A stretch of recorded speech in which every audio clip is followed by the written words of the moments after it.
오늘 여러분들과 함께 27장 저를 깨끗게 하실 수 있나이다 라는 제목으로 하나님 말씀 묵상하겠습니다. 다 함께 마태복음 8장 1절부터 3절까지 있는 말씀을 천천히 읽겠습니다. 마태복음 8장 1절부터 3절까지 있는 말씀을 화면을 보면서 함께 읽겠습니다. 예수께서 시작. 예수께서 산에서 내려오시니 수많은 무리가 따르니라.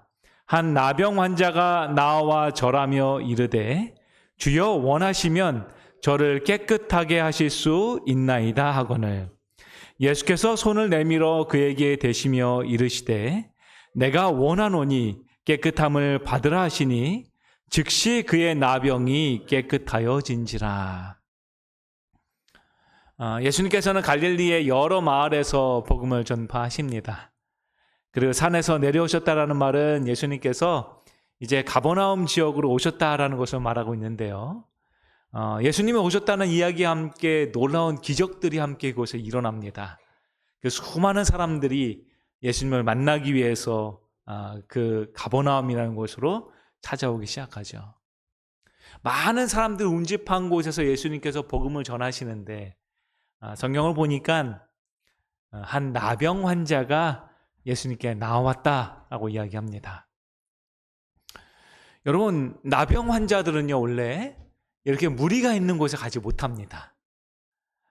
성경 레위기서의 그 나병 환자에 대한 규례를 보면은 모세의 율법에는 이렇게 기록되어 있어요. 나병 환자는 옷을 찢고 머리를 풀며 윗 입술을 가리고 외치기를 부정하다 부정하다 할 것이오 이렇게 되어 있어요. 그러니까 나병 환자들은요 딱 자신이 나병 환자에 걸렸다는 이야기를 딱 듣게 되면 자신이 갖고 있는 옷을 찢어야 합니다. 왜냐하면 일반 사람들과 자신을 구별하는 방법이었어요. 그래서 멀쩡한 옷들을 막 찢습니다. 그리고 당시에 묶고 있었던 머리도 다 풀어 헤치고요. 그 다음에 윗입술을 가렸다는 말은 손으로 가렸다는 게 아니고요. 이 아랫입술을 윗입술이 올라가게끔 했다는 뜻이에요. 해보세요. 잘 안 되죠? 그렇게 해보세요. 그 상태에서 뭐라고 외쳐야 되냐면 부정하다 부정하다 이렇게 외쳐야 되는 것입니다. 그러면서 여기 말하기를 병 있는 날 동안은 늘 부정할 것이라.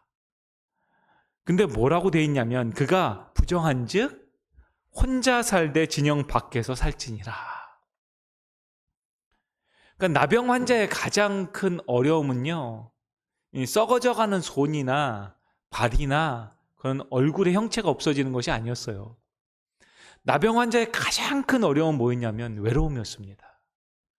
그들은 진영 가운데 살 수 없었고요.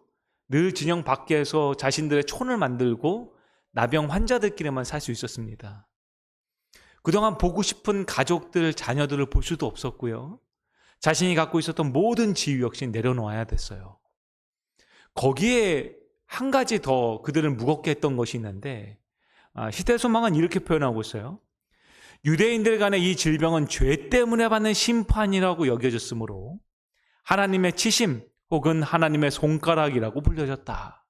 그러니까 그들이 나병 환자가 되고 나병 가운데 있는 고통의 이유가 뭐냐면 그건 죄 때문이라는 거예요. 나병 환자들이 있으면 그 사람은 바로 무엇으로 판결이 나냐면 죄인이라고 얘기하는 것입니다. 여기 말하기를 그것은 뿌리 긋고 근절할 수 없는 치명적인 병이어서 죄의 상징으로 간주되었다. 의문의 법에 의하여 문둥병자는 부정하다고 선고되었고 이미 죽은 사람처럼 그는 사람이 사는 곳에서 격리되었다. 그러니까 살아있지만 산 것이 아닌 것입니다. 무엇이든지 그가 접촉하는 것은 부정하였다? 거기서 뭐라고 표현되어 있냐면 공기는 그의 호흡에 의해 불결하여졌다. 이 말은 무슨 말이냐면 그가 근처에서 숨 쉬는 것만 해도 기분 나쁜 거예요. 우리가 나병은 아니지만 코비드가 막 팬데믹으로 활성화될 때 이런 거 경험하지 않았습니까? 누가 코비드 걸렸다고 딱 마스크 끼고 교회 오면은 막 뭔가 기분이 안 좋은 거예요. 왠지 내가 집에 가면은 씻어야 될 것 같고 코비드에 걸렸지 고민하게 되고 그런 상황이 오죠. 근데 나병 환자들은 거기에다가 죄 때문에 그렇게 됐다고 얘기하는 거예요. 물론 나병이라는 것은 선천적인 문둥병자 별로 없다고 합니다. 후천적으로 그의 생활 태도라든가 여러 접촉에 의해서 또는 감염에 의해서 생겨나는 경우가 많다 그래요. 그럼에도 불구하고 당시의 사람들은 손가락질하는 것입니다. 저 죄인 무슨 짓을 해가지고 저렇게 됐나. 근데 여러분, 성경에 등장하는 유명한 나병 환자들 있잖아요. 기억나시는 분 계십니까? 나아만 장군. 예. 이 지위가 높은데도 불구하고 나병에 걸리자마자 완전히 모든 것을 잃어버린 사람처럼 살아가게 되는 것입니다. 네. 여러분, 이처럼 나병이라는 것은 저주에 가까운 질병이었다는 것이에요. 당시에는요. 그 성경은 다시금 돌아오면은 이 저주에 걸려 있을 것 같고 죄인으로 판명난 이 나병 환자가 어디 가운데 오냐면 수많은 무리가 있는 곳에 들어오게 됩니다. 여러분, 그것은 쉬운 것이 아니었어요. 사람들의 손가락질을 당해야 됐고요. 그가 나병 환자라는 낙인이 찍힌 상태에서 그 주변에 그가 걸어가자마자 사람들의 눈초리가 이상해지고 돌을 던지게 되고 막 소리를 지르게 되고 막 내쫓으려고 노력하게 되는 것입니다. 그가 멀리서 예수님이 사람을 고치시는 것을 보고 있었어요. 그가 예수님께로 나아가서 절했다는 것은요, 우리가 상상하지 못하는 엄청난 용기가 필요했던 것이죠. 그런 큰 용기를 가지고 예수님께 나아갑니다. 그리고 예수님께 이렇게 말해요. 원하시면 저를 깨끗하게 하실 수 있나이다. 여러분, 이 성경책 읽을 때마다 좀 이상하지 않습니까? 그러니까 주님 저를 좀 도와주세요. 이거 좀 낫게 해주세요. 이렇게 얘기해야 되는데 뭐라고 말하냐면 원하시면 저를 깨끗하게 하실 수 있습니다. 그래서 예수님도 뭐라고 말씀하시냐면 원하노니 깨끗함을 받아라 이렇게 얘기하거든요. 이게 한국어 표현이 좀 잘 전달되지 못한 표현이에요. 이 말씀을 읽으면요, 마치 나는 별로 원하지 않는데 당신이 원하면 내가 기꺼이 내 몸을 줄 테니까 나를 깨끗하게 하십시오 이렇게 얘기하는 것 같잖아요. 근데 여기서 원하시면이라는 이 표현이요, 그 헬라어의 원어적을 보면은 이게 때로라는 단어가 사용돼요. 때로라는 단어가 사용되거든요. 이 때로라는 단어 어떤 것은 의미를 갖고 있냐면 바라다라는 의미도 갖고 있는데 어떤 의미를 갖고 있냐면 의지가 포함된 바람이에요. 그래서 이것을 영어로 읽으면 조금 더 영어가 더 잘 표현되어 있거든요. 영어로는 이래요. Lord, if you will, you can make me clean. 이렇게 얘기하거든요. 주님께서 의지만 있으시다면 주님 저를 충분히 깨끗하게 하실 수 있지 않습니까? 이 말 가운데는 무엇이 포함되어 있냐면 그의 의지와 함께 믿음이 포함되어 있어요. 하나님은 분명히 나를 깨끗하게 할 수 있다는 것입니다. 그러니 하나님으로부터 온 아들인 예수님께서는 분명히 나의 질병을 낫게 할 수 있다라고 그는 확신 가운데 얘기하고 있다는 것이죠. 이렇게 하고 읽으니까 한국어 표현이 조금 더 어색하게 느껴지죠. 그렇죠? 예. 당신이 원하기만 한다면 주님 저를 깨끗하게 하실 수 있지 않습니까? 그러니 저를 깨끗하게 하십시오라고 굉장히 공손하게 얘기한 거예요. 그런데 이 말 표현에서 우리가 한 가지 깨달을 수 있는 건 뭐냐면 이 문법적인 표현을 보면 이 표현은요, 당시에 학식이 있는 사람이 사용하는 언어였다는 것입니다. 이런 문법은요. 그래서 예수님께 나온 가난한 사람들, 병자들, 그 사람들 보면 아주 직접적으로 얘기하잖아요. 근데 그는 아마 나병 환자가 되기 전에 매우 높은 학위를 갖고 있었고 높은 지위 가운데 살고 있었던 사람이었던 것 같아요. 그렇기 때문에 그는 왕에게 하는 것과 같은 이런 표현을 사용한 것입니다. 이거는 왕 앞에서 하는 표현이었다 그래요, 당시에. 제가 일본에서 한 방송을 보게 되었는데요. 이 퀴즈 방송이었는데 퀴즈 방송에서 나온 퀴즈가 어떤 내용이었냐면 왕 앞에 가서 신하가 왕을 부를 때 어떻게 부르면 가장 공손하게 부르는 말이었을까? 어떻게 신하가 부르면 될까요? 어떻게 생각하세요? 왕 앞에 갔습니다. 그리고 이제 무릎을 꿇고 이 위험 있는 왕 앞에서 이제 고개를 들고 왕을 불러야 돼요. 여러분 어떻게 불러야 될까요? 보통 뭐 왕이시여 이라든가 그렇죠? 아 나의 주님이요 이렇게 부르잖아요. 많은 사람들이 막 대답을 했습니다. 왕을 부르는 방법에 대해서 막 소개를 했어요. 근데 거기에 있는 유명한 일본 연예인들 다 틀렸어요. 한 명도 못 맞췄어요. 정답이 뭐였냐면 아노 이거였습니다. 아노라는 건 뭐냐면 저기 이런 뜻이에요. 감히 신하가 왕을 부를 수 없다는 것입니다. 그래서 아노 하고 있을 때 왕이 말해보거라. 그러면 그제서 이제 고개를 들고 얘기하는 거예요. 여러분 이 성경절 읽을 때 우리가 어색한 이유가 뭐냐면 원하시면 저를 깨끗하게 하실 수 있나이다라는 이 표현은요. 당시의 고관들이 어떤 회의에 가서 자기보다 지위가 높은 사람 혹은 왕 앞에서 하는 이야기였던 것입니다. 그는 말합니다. 주여 원하시면 저를 깨끗하게 하실 수 있나이다. 자신이 할 수 있는 최고의 표현으로 자신을 낫게 해달라고 그는 이야기한 것이죠. 그런데 예수님께서요 아주 위트가 있는 분이세요. 그가 아주 공손하게 예수님께 이렇게 얘기하자 예수님 말씀하십니다. 원하노니 깨끗함을 받으라. 이게 왕이 하는 표현입니다. I will be clean. 내가 할 건데 너는 지금 깨끗함을 받아라.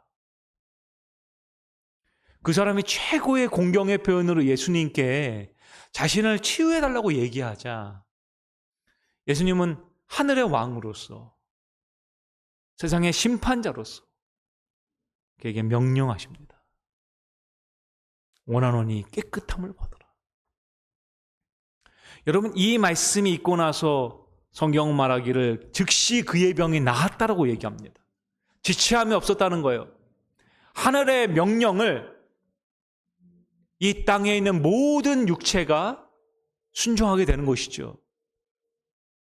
세상을 창조하시고 인간을 구원하실 수 있는 창조주 하나님께서 명령하신 것입니다. 왕으로서 주님 말씀하신 거예요. I will be clean.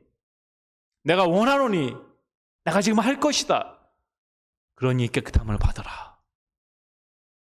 이 말씀이 일어나자마자 즉시 그의 나병이 깨끗해집니다. 이것의 주석으로 시대서방은 이렇게 표현하고 있어요. 그 문둥병자에게 즉시 변화가 스쳐갔다. 제가 이 표현을 읽고요.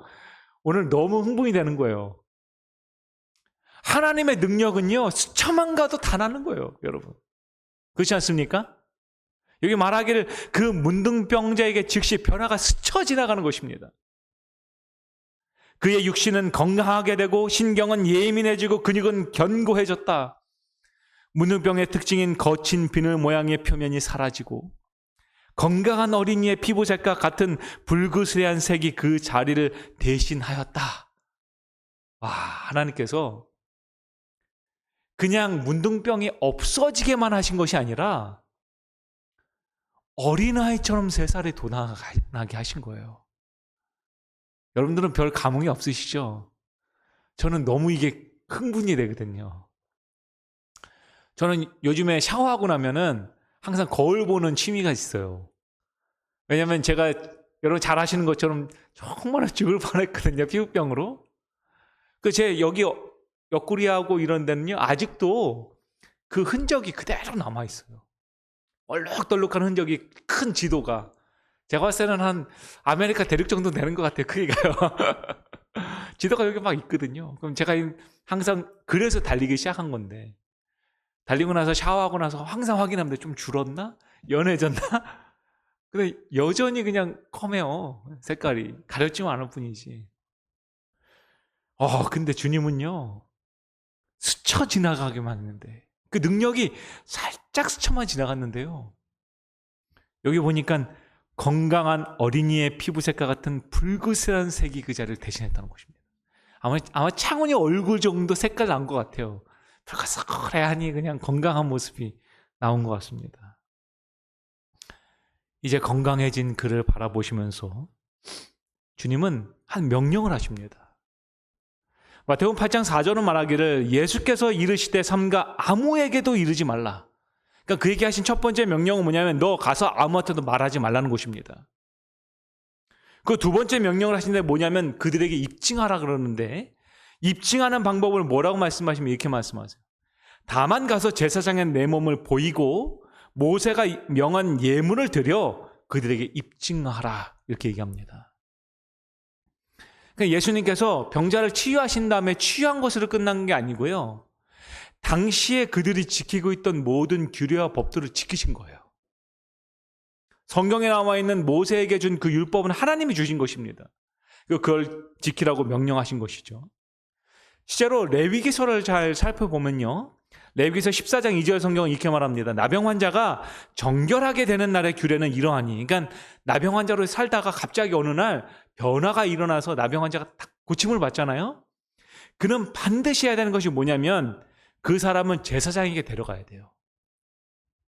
여러분 좀 이상하지 않습니까?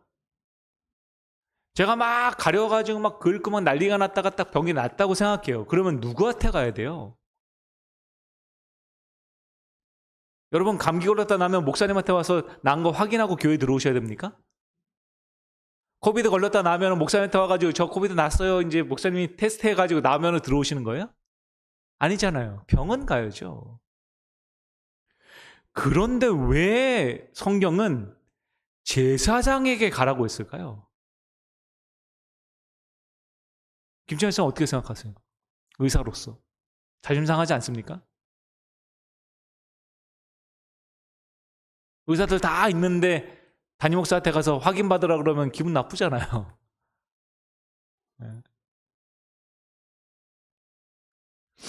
계속 성경을 읽어보면은 이 부분에 대해서 제사장에게 확인받는 이유가 있어요. 그 법도를 보면 레위기서 14장 4절부터 7절을 계속해서 읽어보면 성경에 이렇게 되어 있어요. 제사장은 그 정결함을 받을 자를 위하여 명령하여 살아있는 정결한 새 2마리와 백향목과 홍색실과 우슬초를 가져오게 하고, 그러니까 그가 자기가 낫다고 생각하잖아요. 그럼 반드시 그걸 가져가야 돼요. 정결한 새 2마리와 백향목하고 그 다음에 홍색실하고 우슬초예요. 이 모든 것은 성소에서 사용되어졌던 거예요. 그래서 제사장은요 또 명령하여 그 새 하나는 흐르는 물 위에 질그릇 안에서 잡게 하고, 그러니까 새를 거기서 잡아요. 그러니까 물을 흐르게 한 다음에 그 질그릇 안에서 새를 죽입니다. 그리고 다른 새는 여기 보니까 다른 새는 산채로 가져다가 백향목과 홍색실과 우소초와 함께 가져다가 흐르는 물 위에서 잡은 새의 피를 찍어. 무슨 말이냐면 한 마리는 죽여서 피를 거기서 흐르는 물 가운데 있는 피가 흐르게 하는 거예요. 그리고 한 마리는 잡아가지고요 어떻게 하냐면 백향목하고 홍색실하고 우슬초를 홍색실을 목에다 감고요. 그 다음에 다리 있는 데다 우슬초를 감아요. 그 다음에 백향목으로 이렇게 감쌉니다. 그리고 나서 가져가는 거예요. 그리고 나서 이 질그릇 안에서 이제 새가 죽었으니까 피가 흥건하게 나올 거 아니에요? 왜 흐르는 물이냐면 새들은 피가 얼마 안 나오거든요. 그게 피가 물 가운데 나오게 하려면은 물을 넣어야 되는 거예요. 그래서 살아있는 새의 부리를 가지고 찍습니다. 붓처럼요, 이렇게 찍어요. 그리고 그 나병 환자에게 뿌립니다, 이렇게. 새로 해서 뿌리는 것입니다, 이렇게. 그래서 7번을 뿌린 다음에 어떻게 하냐면 그 살아있는 새는 어떻게 해요? 들에다 놓아주는 것이죠. 여러분 이런 정결의식은 왜 일어나게 되냐면 첫 번째 나병은요 뭘로 간주됐다고요? 죄로 간주된 것입니다. 그래서 그의 죄에 대한 정결함을 하게 하기 위해서 이 일을 하게 되는 거예요. 그래서 새의 부리로 해가지고 찍어가지고 7번을 이렇게 뿌리고요. 그 다음에 살아있는 새를 들에다 날리게 됩니다. 근데 그 다음에 뭘 보냐면 날아가는 새를 잘 관찰하는 거예요. 왜 관찰하냐면 그 날아가는 새가 그 죄를 가지고 하늘로 올라가는 것을 보게 하는 것입니다. 그 다음에 일어나는 것은 뭐냐면 정결함을 받은 자는 그 옷을 빨고요. 그 머리털까지 다 밀어요. 모든 털을 다 밀게 돼 있어요. 그 다음에 물에 가서 온몸을 정결케 합니다. 근데 그 다음에 어떻게 하냐면 자기 장막 밖에서 이틀을 거해야 돼요. 네. 이래를 거해야 돼요. 네. 이틀이 아니라 이래, 일주일을 있어야 되는 거예요. 그래서 그 장막 밖에서 일주일 있으면서 이 사람이 모든 털을 다 밀고 옷도 다 빨고 있는 상태에서 이 사람이 이제 낫는지를 일주일 후에 다시 한번 확인합니다. 그 다음에 일주일 뒤에는 다시 어떻게 하냐면 모든 털을 다시 밉니다. 그리고 머리털과 눈썹과 수염까지 다 밀어요. 그래서 옷을 빨고 그 몸을 물에다 다시 씻게 됩니다. 그리고 나서 제사장이 확인하고 정결하게 되는 것입니다. 어렵죠? 네. 근데 여기서 멈추지 않거든요. 이제는 이것이 끝난 다음에 제사를 드리게 됩니다. 그래서 수송아를 가져가다가 속건제를 하나님께 드리게 돼 있어요.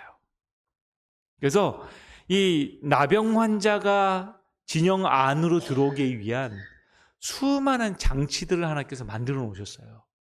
왜냐하면 그 공동체를 보호하기 위해서 하나님이 이런 것들을 만들어 놓으신 것입니다.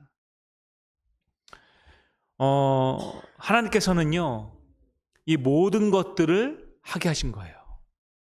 그러니까 예수님께 치유함 받았던 사람 역시 이 과정을 거쳐야 되는 것입니다. 예수님께 치유함을 받았으니까 이제 마을로 가서 모든 것이 나아지는 것이 아니고요. 예수님께 치유함 받은 다음에 그가 해야 되는 것은 뭐냐면 이 규례대로 이 모든 것들을 했던 거예요. 제사장 앞에 가서 제사장이 새 2마리를 가져다가 또 1마리는 죽이고 부리로 찍어가지고 7번 뿌리고 날려보내고 그 다음에 옷을 다 빨고 머리털까지 다 민 다음에 눈썹까지 다 민 다음에 일주일을 있다가 그 다음에 치유함을 받게 되는 것이죠. 예수님께서는 제사장에게 보내십니다. 근데 제사장에 보내신 이유는 이 첫 번째 의미가 규례를 지키는 거였다면 두 번째 의미에 대해서 시대조만 이렇게 말하고 있어요. 바리새인들은 그리스도의 가르침이 하나님께서 모세를 통하여 주신 율법과 반대된다고 주장하였으나 깨끗함을 받은 그 문둥병자에게 율법을 따라 예물을 드리라고 하신 그분의 지시는 이러한 비난이 그릇됨을 증명하였다. 그러니까 바리새인들이 맨날 예수님 앞에 하는 말이 뭐냐면 안식일도 범하고 막 자기가 원하는 대로 하는 것 같고 하나님의 성경에 있는 구약의 말씀 하나도 안 지킨다고 얘기했던 거예요.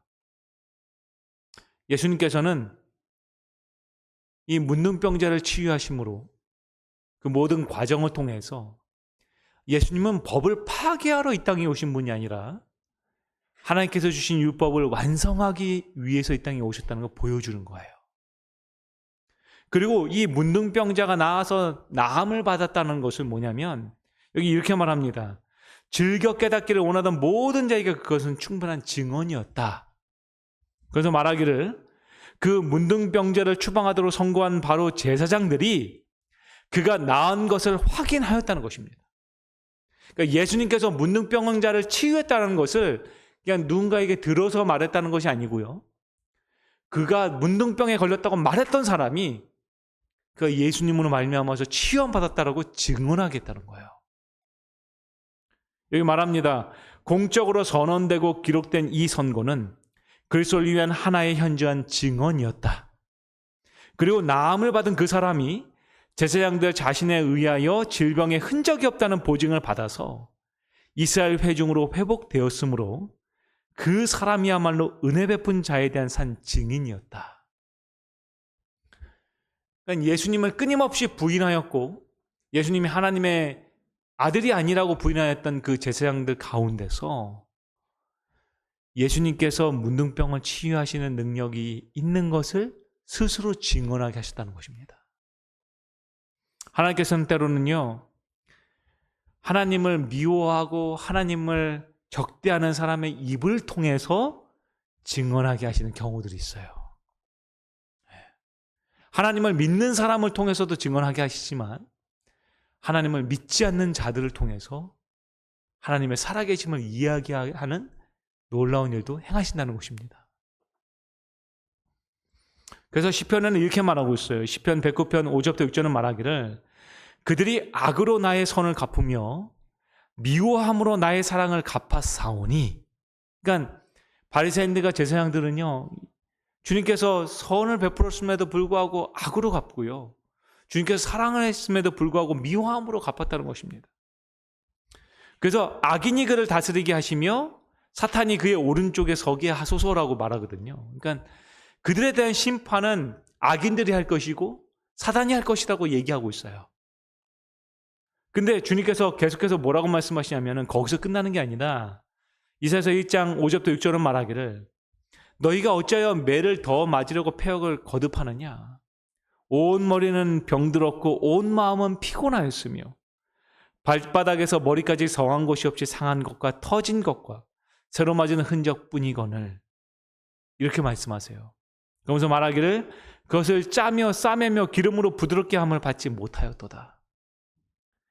근데 이 기별이 누구를 향한 기별이냐면 문둥병자를 향한 기별이 아니라 그 당시에 하나님의 말씀대로 살겠다고 얘기하고 교회의 지도자로 서 있었던 바리새인들을 향한 말씀이었다는 것입니다. 예수님께서는 오히려 그 문둥병자를 치유하심으로 증언하게 하시는 것입니다. 그것은 뭐냐면 진짜로 문둥병에 걸린 사람은 누구인가라고 주님 물어보신 거예요. 육체에 문둥병이 생겨서 격리되고 외로운 생활을 살아가고 있는 그들인가? 아니면 하나님께서 은혜를 베풀었음에도 불구하고 패역하고 끊임없이 머리부터 발끝까지 성한 것이 없이 영적으로 부패해 있는 너희들인가? 주님은 질문하셨다라는 것이죠. 주님은 오히려 문둥병자를 치유하셨지만 영적으로 병들어 있는 그들은 치유하지 못하셨다는 것입니다. 여러분, 우리 주님은요, 우리를 치유하시기에 충분하십니까? 우리의 모든 육체를 관할하시기에 충분하신 분이십니까? 그런 분이세요. 그러나 우리 주님은 단 한 사람들은, 이런 사람들은 치유하지 못하십니다. 뭐냐면 그의 육체가 아니라 그의 영혼이 병든 자들은 치유하지 못한다는 거예요. 그의 영혼의 문둥병을 얻은 자들은 주님은 치유할 수 없다는 것입니다. 여기 시대의 소망은 이렇게 얘기했습니다. 어떤 치유의 경우에 있어서 예수께서는 구하는 축복을 즉시로 허락하지 않으셨다. 그러나 문둥병은 호소하자마자 그 요청이 수락되었다. 우리가 세상의 축복을 위하여 기도할 때 기도에 대한 응답은 지체될 수 있고 혹은 하나님께서 우리가 구하는 것 아닌 다른 어떤 것을 우리에게 주실 수도 있으나 우리가 죄로부터의 구원을 간구할 때는 그렇지 않다. 아멘입니까? 우리가 막 기도해가지고 내가 갑자기 질병에 걸렸어요. 그래서 하나님한테 저 이거 좀 낫게 해주세요 했는데 뭐 바로 낫지 않을 수도 있어요. 하나님 저를 안전하게 해주세요 그런데 안전하지 않을 수도 있어요. 저에게 축복을 주세요 했는데 축복을 하나님께서 허락하지 않을 수도 있어요. 그런데 우리 주님께서는요, 단 하나는 간구하는 즉시 해결하시는 것이 있어요. 그것이 뭐냐면 우리의 죄인 것입니다. 우리를 죄에서 깨끗하게 하여 당신의 자녀로 삼으시고 거룩한 생애를 살 수 있도록 하시는 것이 그분의 뜻이라는 것입니다.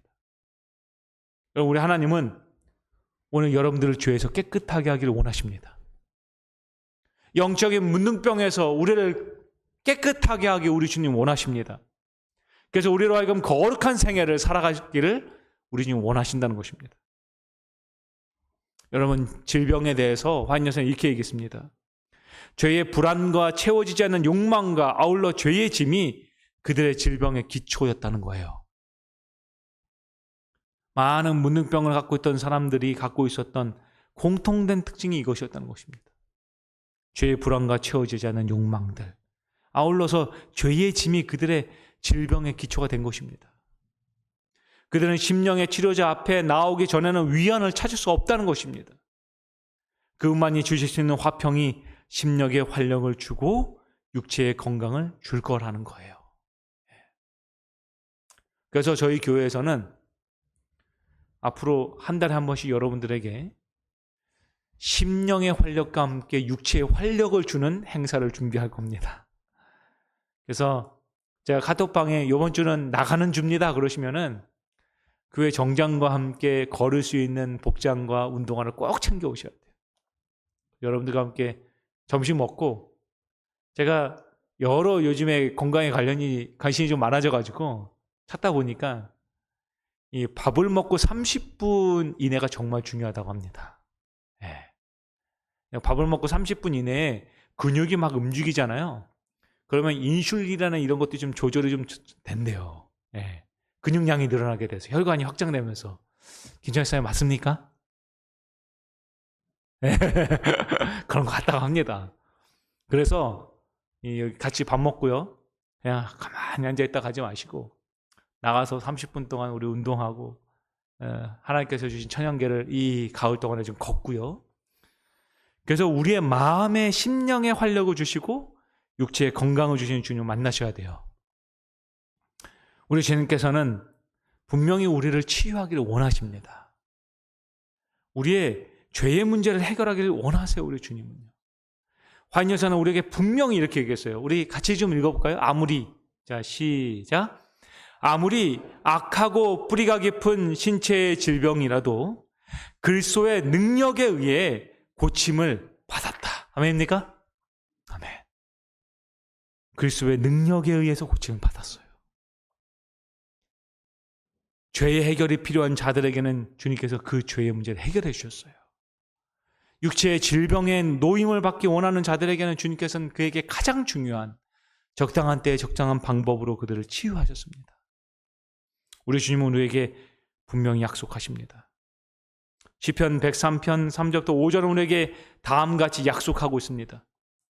그가 내 모든 죄악을 사하시며 내 모든 병을 고치시며 내 생명을 파멸해서 속량하시고 인자와 긍휼로 관을 씌우시며 좋은 것으로 내 손을 만족하게 하사 내 청춘을 독수리같이 새롭게 하시는도다. 아멘입니까? 여러분, 이 말씀이요, 여러분들의 생애에 중요한 말씀이 되길 소망합니다. 우리 최성문 어머님의 청춘을 독수리같이 새롭게 하신다고 지금 약속하셨어요. 어머니 이제 시작입니다. 이제 소녀예요, 이제. 젊어집니다. 하나님 능력 주신다고 했으니까 어머니 젊어지셔야 돼요. 그러기 위해서 우리가 해야 될 것은 무엇일까요? 문둥병자가 용기 내어서 주님께로 나아간 것처럼 용기 내서 주님께 나아가는 것입니다. 주님은 우리의 모든 죄악을 사하시기에 충분하신 분입니다. 십자가에서 우리를 위해서 모든 죄악을 담당하셨습니다. 우리 주님께서는 우리의 모든 병을 고치시기에 충분한 지혜를 갖고 있는 분이십니다.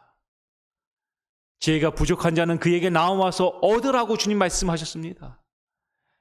여러분, 주님께로 나아가십시오. 하나님께서 치유하십니다. 또한 그것뿐만이 아닙니다. 죽을 수밖에 없는 우리들을 주님께서 그 죄악의 사망 가운데서 속량하십니다. 인자와 긍휼로 우리에게 관시워 주십니다. 그리고 말씀하십니다.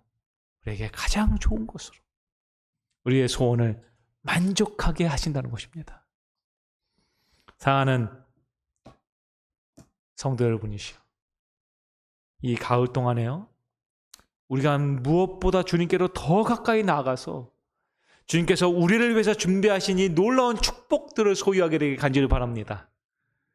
그래서 올 한 해 마칠 때 한 살을 더 먹지 마시고 청춘이 되어서 독수리같이 더 능력 있게 하나님께로 나아가 우리 함께 하나님의 복음을 전하는 저와 여러분들에게 간절히 소망하며 오늘 준비한 모든 말씀을 마치겠습니다. 우리 함께 기도하겠습니다. 사랑하는 아버지 하나님이시여, 오늘 저희에게 귀한 권면의 말씀 주시니 감사합니다. 아버지, 저희의 육체는 날로 후패하여 지고 시간이 지나면서 점점 우리의 육체는 또한 질병 위험 가운데 놓여지게 됩니다. 그러나 아버지 하나님이시여, 오늘 저희에게 능력 더하여 주셔서 우리에게 베풀어 주신 하나님의 놀라운 치유를 경험하게 하여 주시고, 무엇보다 우리의 모든 죄의 짐을 주님께로 가지고 나아가서 우리를 위해서 준비된 참된 평안을 소유하는 우리 모두가 되게 아버지 축복하여 주시옵소서. 주님, 우리를 창조하신 창조자이십니다. 또한 주님, 우리를 구원하실 구원자이십니다. 그분이 우리 예수님에 너무나 감사합니다. 오늘도 주님께로 나아가서 이 안식일 동안에 우리를 위해서 허락된 하늘의 축복과 놀라운 은혜를 경험하는 우리 모든 사랑하는 성도가 될 수 있도록 아버지 축복하여 주시옵소서. 아버지, 혹 하나님의 치유하심이 필요한 주의 자녀들이 있습니까? 믿음으로 간구하오니 치유하여 주시고 그들의 모든 생애의 삶의 주관자 되어주셔서 그들의 모든 죄의 짐을 가지고 주님께 나아갈 수 있도록 아버지 인도하여 주시옵소서. 그래서 생활의 변화와 삶의 변화와 구원의 소망이 있는 주의 자녀에게 인도하여 주시옵소서. 또한 아버지, 우리 사랑하는 성도들 가운데 또 마음의 근심으로 인해서 낙담하고 있는 성도도 있습니까? 하나님, 용기를 더하여 주시고 지혜를 더하여 주셔서 그 낙담 가운데서도 주님과 함께 일어남을 경험하는 귀한 안식일 되게 아버지 축복하여 주시옵소서. 이 안식일에도 하나님의 넘치는 축복이 우리 사랑하는 모든 성도들의 심령마다 함께 하시며 하나님의 넘치는 생명의 능력이 우리 모든 육체마다 함께 하실 것을 믿고 감사드릴 때에 우리를 너무나 사랑하시고 우리를 치유하게 소망하시는 우리의 구원자이신 예수님의 이름으로 간절히 기도드렸습니다.